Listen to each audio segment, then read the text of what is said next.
Hi, I'm Stephanie Phillips, and my presentation today is on probiotic supplementation, a natural weight loss strategy. The obesity epidemic has reached an all-time high in the U.S., making advances in weight loss strategies a necessity. While there is a multitude of weight loss trends, not all of them are effective. Before diving into this potential weight loss strategy, the question is, what are probiotics? Probiotics are the live bacteria that help balance your gut microbiota, and the use of probiotics in advertisements in the media has increased over the years due to their ability to improve gut microbiota. However, recent research suggests that probiotics may aid in weight loss as well. Now I'm going to explore the evidence from research to determine the possible benefits of probiotics for weight loss. The research question is, what effects do probiotics have on weight loss? The research hypothesis is that individuals consuming probiotics will lose more weight than individuals not consuming probiotics. The main goal of this research is to determine if the evidence supports the consumption of probiotics as an effective weight loss strategy. The first study I'm going to be talking about is on the efficacy of short-term weight loss programs and consumption of natural probiotic Brinza cheese on gut microbiota composition in women. So the population of this study was healthy females aged 18 to 65 years old. The sample included in this study was 22 females who met the age requirement, had a BMI of 20 to 40, and did not use any probiotics 2 months prior to the study and did not use any antibiotics 2 weeks prior to the study. Participants were divided into two groups. One is the intervention group and one is the control group.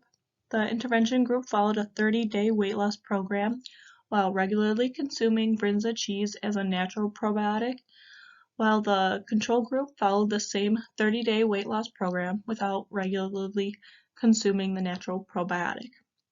While the measurements taken before and after the intervention period included body composition, RMR, and blood and stool samples, I will be focusing only on weight loss outcomes.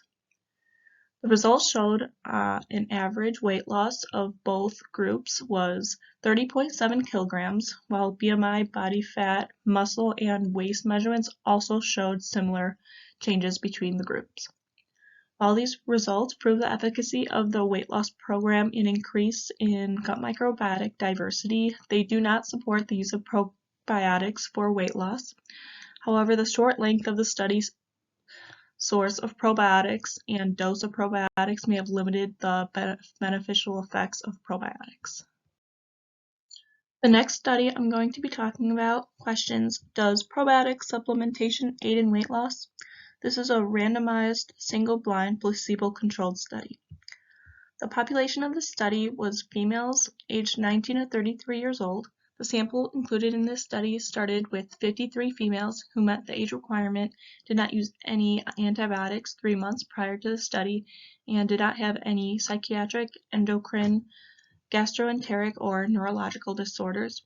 By the end, there were only 38 participants due to dropping out, onset of one of the listed disorders, or sickness that required antibiotics.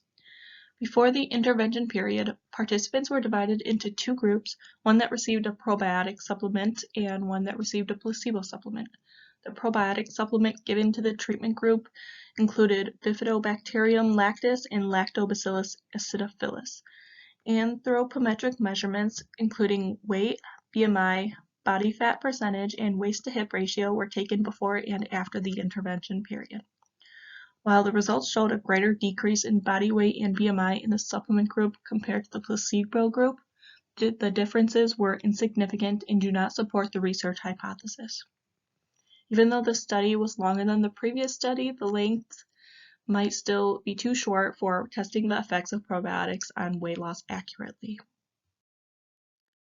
The next study I'm talking about is on the modulatory effect of probiotics on mechanical sensitivity in a female diet-induced obesity model. The population of the study was female mice. The sample included 32 mice that were female and chosen for the two groups, the normal weight group and diet-induced obesity group. Before the intervention period was an adaptive period where the estrus or reproductive cycles were synced among all of the mice. After this period, the mice in each group were divided into two subgroups. The two subgroups within the control group were mice given a normal diet and a high-fat diet, while groups within the treatment group were given the two same diets plus a probiotic. While the measurements, which were taken before the intervention period and every 2 weeks until the end, included body composition, pressure, pain, and a blood panel for lipid profile and hormones, I will be focusing only on weight loss outcomes. The results for weight loss showed a mean of 4 grams for the two treatment groups. The normal diet control group showed a weight gain of 6 grams, while the high-fat diet group showed a weight gain of 15 grams. Therefore, both treatment groups lost weight after consuming probiotics, while the control groups gained weight, regardless of the type of diet they were on. These results support the research hypothesis that probiotics aid in weight loss, but the length of the study is longer than the first two, which might have increased the effects seen in the participants. The next study I'm going to be talking about is on the effects of a 60-day probiotic intervention.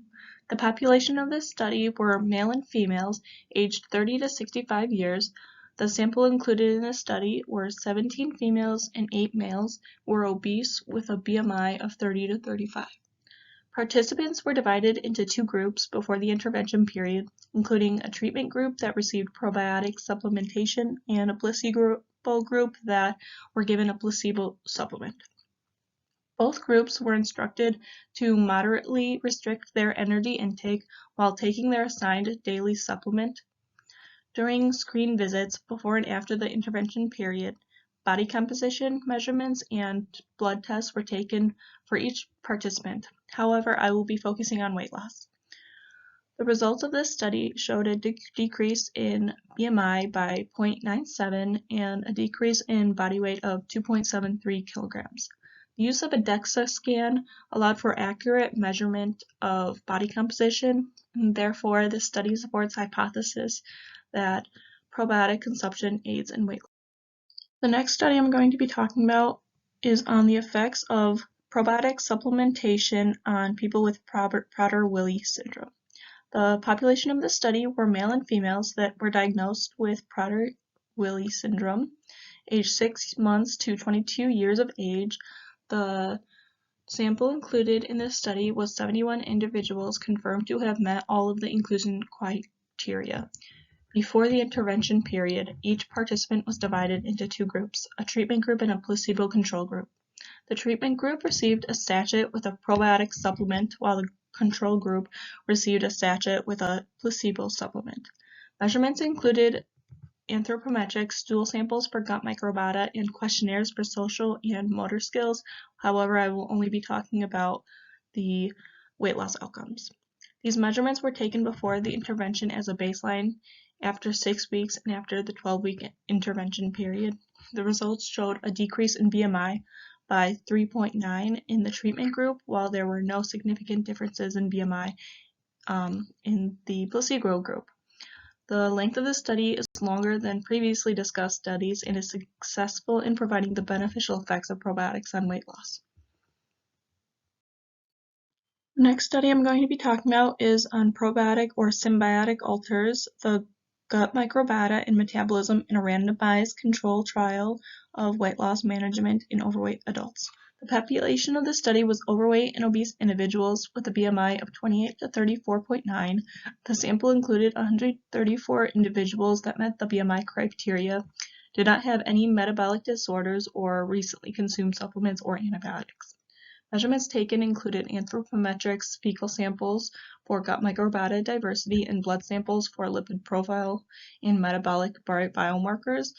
These measurements were taken before the intervention period at 2, 4, and 6 months follow-ups, as well as 1 month after the intervention period. While the study did not show direct weight loss results, it proves the beneficial effects on biomarkers and metabolism related to obesity, such as lipid profiles and gut microbiota. All intervention groups showed improvements in biomarkers body fat mass, while gut microbiota diversity increased. However, the intervention group receiving probiotics and prebiotics had the most improvements in biomarkers and increase in gut microbiota diversity. The length of this study allowed the participants to build their gut microbiota long enough to receive full effects, but further studies are needed to determine the exact effects on weight loss. However, individuals might lose more weight effectively if they combine their probiotics with prebiotics. The next study I'm going to be talking about is on a follow-up study from birth to 10 years of prenatal probiotic intervention. The population of the study was pregnant women. The initial sample included in the study was 159 pregnant women, but 113 children were included in the follow-up study 10 years after the giving birth. At the beginning of the study, the pregnant women were divided into a treatment group that received a probiotic supplement and a placebo group received a placebo supplement. Both groups received their supplements starting 4 weeks prior to delivery and 6 months postpartum. Measurements taken during this follow-up was anthropometrics, amount of breastfeeding they received, and type of birth.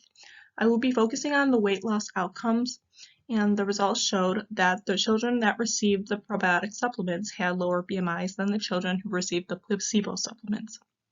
While the study does not support the use of probiotics for weight loss, it does support the use of probiotics as a means of early prevention for obesity.